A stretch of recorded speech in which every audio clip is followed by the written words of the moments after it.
Well, we'll talk about it. At the same time, other groups, similar groups in other parts nearby and other parts of London were being bopped on the head and thrown out and their streets demolished left, right, and center. We had a great deal of difficulty um, tracking down who held the deeds. Where were the deeds to these houses? Because somebody had bought them. Where were they?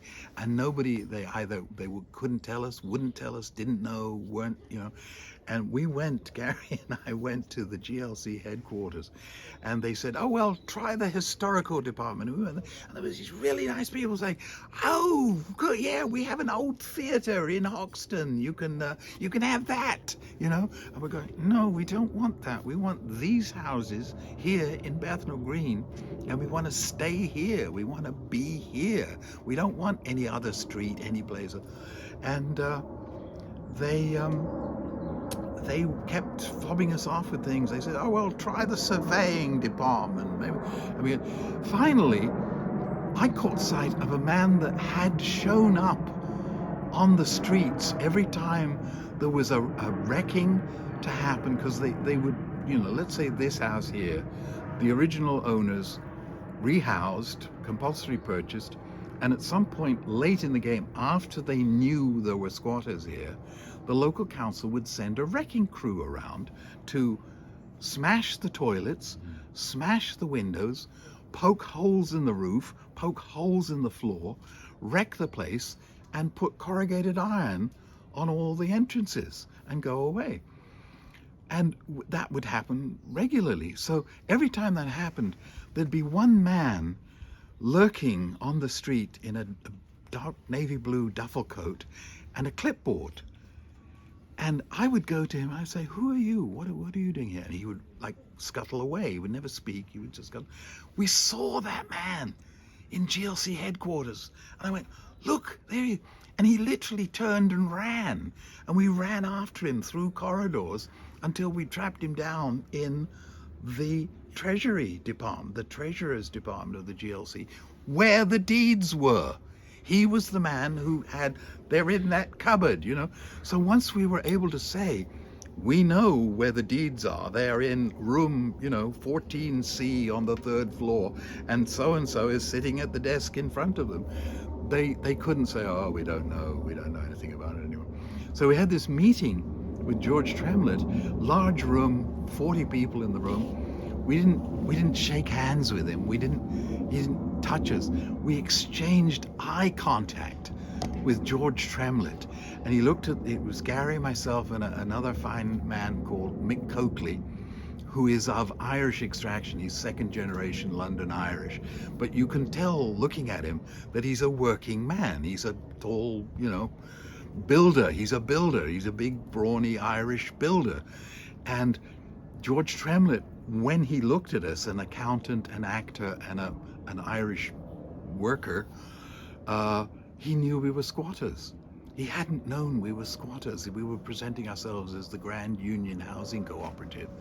Nobody knew. He didn't know we were squatters. Other people knew we were. But he exchanged eye contact with us and said, "Now your cooperative can go forward, can exist." And after the meeting, his personal secretary said to us, "If he had known you were squatters, he would not have met with you, and your group would now be dead. You would not have the approval." So it came down to this medieval moment of exchanging eye contact with this man who had the power of life and death over us. It was like, the king has seen you. You can live. Walk away. But it was truly a medieval moment in which that's what it took. Years of work, years of effort, the architect's reports, none of that meant anything until we had the eye contact with the man who could make the decision. And at that point, we got the approval, and the co-op was allowed to exist. And they made this amazing deal where they appraised the value of the property, 63 houses, 3 streets. And they said, whatever I think it was 30,000 or 300,000 or something, whatever the appraised value was. They said, we will give you a 30-year mortgage for 5%, 10%, some fraction of the appraised value, to prove that you can work over the next 30 years, and that you are serious people and you can actually deal with business and produce some income. And that's what we did. But this is something tangible, something real, that we created a place for people. There's over 200 people live here, 63 houses, and they're all still here. They're all still living here. So it's like something, it's not it's not like a statue that we built or something. It's a living entity that we preserved and created and maintained. And these are the people. Yeah. I'm just kidding. Quick cut away. Here we are. I call them the furry freak brothers, but that's okay. Yeah. So, yes, there is pride. Yeah. Everything up. What are you going to do with it all? Throwing it all away in that van. Yeah. And I said, well, maybe I'll take something. So I took some, rang a few people, and we all went in there and borrowed the plants. And it's out the front still.